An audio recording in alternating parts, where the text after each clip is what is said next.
এই ভিডিওর মধ্যে ক্লাস 9 এর অনুশীলনী 5.2 এর 19 নম্বর অঙ্কটা করব। এখানে কি বলেছে? সুপারাও কত বলেছে? 1995 সালে বাৎসরিক 5,000 টাকা বেতনে কাজ করতে শুরু করেন এবং পরবর্তী প্রতি বছর কত 200 টাকা করে বেশি বেতন পান। তাহলে কোন সালে তার বেতন কত 7,000 টাকা হবে? ঠিক আছে, তো এটা দেওয়া আছে। দেখো সালটা দেওয়া আছে কত 1995। এটা তার 5,000 টাকা ইনকাম করতো, তারপর প্রতি বছর কত 200 টাকা করে বাড়ছে।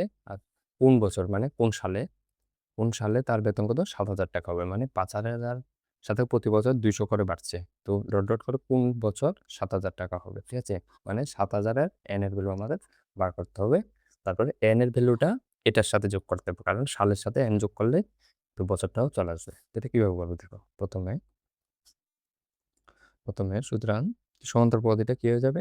প্রথম বছর হচ্ছে 5,000, এরপর 5,000-এর সাথে কত 200 যোগ, তাহলে কত 5,200। এরপর 5,000, আবার 5,200-র সাথে 200 যোগ করলে পরের বছর 400 হয়ে যাবে। এবার ডট ডট ডট করে কত 7,000-এ যাবে। 7,000-এ মানে কত নম্বর বছর গেছে সেটা বের করবো।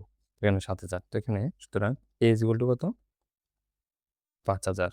আর দেখো ডি ইজ ইকুয়াল টু কত 5,200 থেকে 5,000 বিয়োগ করলে 200। ঠিক আছে, তো এখানে দেখো সূত্রটা এ আর এটাকে A plus N minus one D is equal to কি হয় এ এন। ঠিক আছে, তো এ এন এর ভ্যালু, এখানে এর ভ্যালু কত 5,000 প্লাস এন এর ভ্যালু আমরা জানি না, এন মাইনাস ওয়ান। ডি এর ভ্যালু কত? ডি এর ভ্যালু হচ্ছে 200 is equal two A N. কত এন এর ভ্যালু বার করবো এটার? 7,000। তাহলে এখানে কত এন মাইনাস ওয়ান, আর এখানে 200। এখানে কত 7,000, এদিক থেকে মাইনাস 5,000। 7,000 এদিক থেকে মাইনাস 5,000 বিয়োগ করলে 2,000।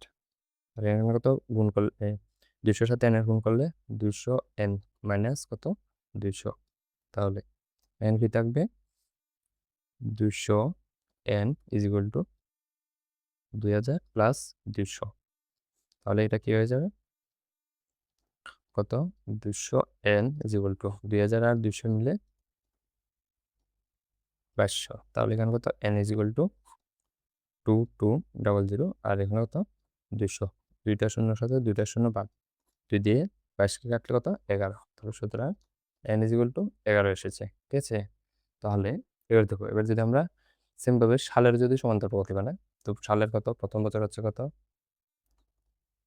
এবং একইভাবে যদি আমরা সাল 1995, এরপরের বছর কত 1996, এরপরের বছর 1997, এভাবে যেতে যেতে আমাদের কততম পদ লাগবে? 11তম পদ। ঠিক আছে, তো এখান থেকে যদি আমরা 11তম পদ বার করি, মানে A10, A10 is equal two যদি আমরা বার করি কি আসবে দেখো, A10 না 11তম 11 হবে। তাহলে কত A11,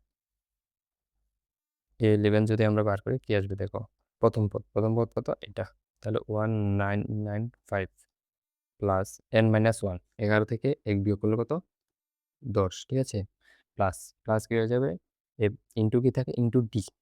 দেখো ফর্মুলাটা কি A N is equal two A plus N minus one D. তাহলে এ হচ্ছে প্রথম পদ, এরপরে এন মাইনাস ওয়ান, এন হচ্ছে 11, 11 থেকে 1 বিয়োগ করলে 10, এরপরে গুণ কত ডি।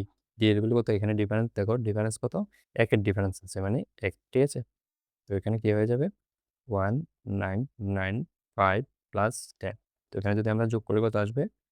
এখানে যোগ করো 1995 এর সাথে 10 যদি যোগ করি 5, 10-এর শূন্য হাতে আছে 1, 10-এর শূন্য হাতে আছে 1, 2, তাহলে বছরটা কত আসবে 2005। তো এখানে সুতরাং উত্তরটা লিখবো কোন সালে তার প্রথম এত টাকা হবে 2005। সুতরাং 2005 সালে তার বেতন 7,000 টাকা হবে। ঠিক আছে।